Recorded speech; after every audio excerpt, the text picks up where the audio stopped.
विजापूर नाका police station फिर्यादीचे नाव रामदास महादेव वडणे, वय वर्ष 37, राहता शारदा हायटर्स, दत्तनगर, जोळे, सोलापूर।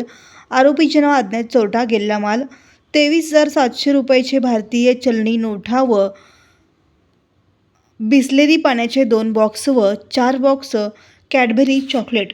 यात हकीकत अशी की वरील वेळी व ठिकाणी यातील फिर्यादीच्या वरील ठिकाणचे श्लोक मेडिकल शॉपचे शटर कोणीतरी अज्ञात चोरट्याने तोडून सीसीटीव्ही कॅमेऱ्याचे DVR बॉक्सचे वायरही तोडून नुकसान करून वरील वर्णाचे रोख रक्कम व वस्तू या फिर्यादीच्या संमती वाचून मुद्दाम लबाडीने चोरून नेली आहे, म्हणून तपास पोलीस हवालदार 1404 शिर्के हे करीत आहेत।